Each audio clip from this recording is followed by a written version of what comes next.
Bonjour à tous et bienvenue à cette nouvelle vidéo sur informatique à la robotique niveau 6e année. L'objectif de cette vidéo est de savoir diviser dans Excel.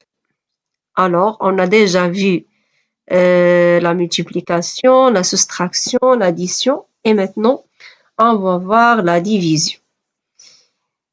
Maintenant, j'observe et j'apprends le signe de la division sur le clavier. Et où la signe de la division sur le clavier? Dans le pavé numérique d'un clavier, le signe de la division est la barre oblique. D'accord? Dans le pavé alphabétique du clavier français AZERTY, on trouve le signe de la division sur la deuxième touche à gauche de la touche Shift de droite. Je répète, on trouve le signe de la division sur la deuxième touche à gauche de la touche Shift de droite. Dans le pavé alphabétique du clavier anglais QWERTY, on trouve aussi le signe de la division sur la touche juste à côté de la touche Shift de droite. D'accord? On passe maintenant à la formule de la division. Pour diviser, comme on le fait pour multiplier, on commence par écrire le signe égal, comme ça. Pour diviser, par exemple, 20 sur 4, on valide par la touche Entrée et le résultat, c'est 5. Le résultat, c'est 5. D'accord?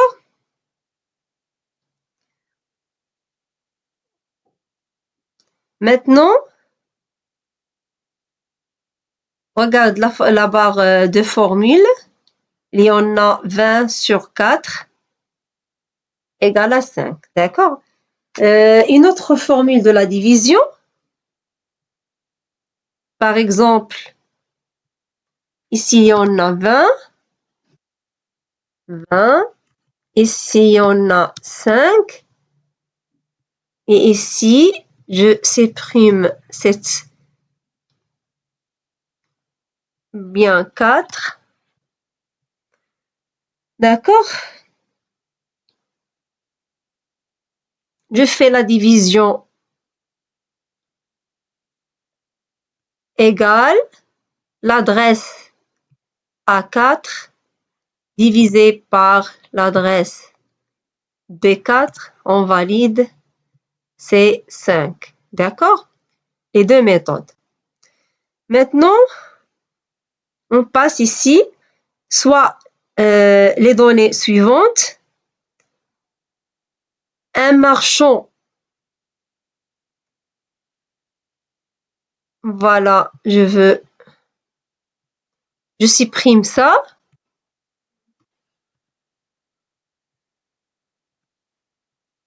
Je vais écrire des données. Un marchand a reçu 36 bouteilles de jus de fruits réparties dans 3 cartons. Il y a ici réparties dans 3 cartons. Combien de bouteilles y a-t-il dans chaque carton? On va calculer ici. Je vais agrandir ces chiffres-là.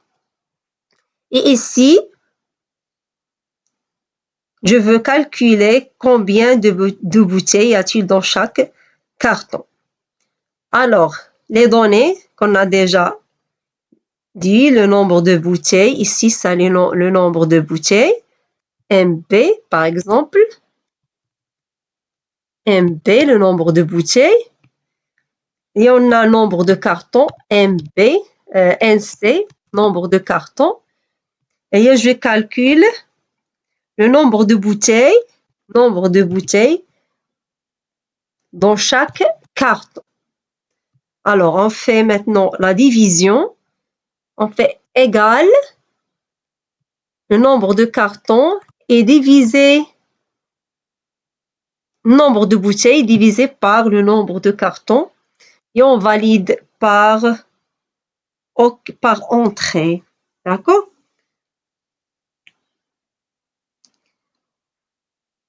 Maintenant, on a écrit l'adresse. On peut écrire 36 divisé par 3, mais on a déjà dit que l'adresse signifiait la zone des noms. Et lorsque il y en a beaucoup de chiffres, on a trouvé le résultat simplement. On va voir maintenant, comme j'ai déjà dit, en utilisant cette dernière formule, quand on change le contenu d'une cellule, le résultat de la division change automatiquement. D'accord? Maintenant, copier une formule de division. Regarde cet tableau. Soit les données suivantes. Un magasin d'information, on a un magasin d'informatique reçoit 150 souris réparties dans 5 boîtes, 150 réparties dans 5 boîtes et 120 claviers répartis dans 6 boîtes et 60 haut-parleurs répartis dans 5 boîtes. Combien y a-t-il de souris, de claviers et de haut-parleurs dans chaque boîte? Alors, on va faire maintenant égal. On divise 150, l'adresse de B11 divisé par C11 et on valide. Le résultat, c'est 30. D'accord? Ici, on clique sur la poignée de recopie. Voilà, ici, on va voir un plus en gras. Un plus en gras. Alors, je clique, bouton gauche, et je glisse la souris et je trouve les résultats simplement, très rapidement. D'accord? C'est une méthode peut nous donner le résultat rapidement. Lorsqu'il y a plusieurs ici chiffres, on peut trouver le résultat facilement et simplement. D'accord? Alors, l'addition ou bien la soustraction, bien la multiplication, bien la division, c'est la même chose. D'accord? Alors, maintenant, on est arrivé à la fin de cette leçon, bien la leçon 5. D'accord? Et on va voir, Inch'Allah, autre leçon d'Excel. À la prochaine, Inch'Allah. Au revoir.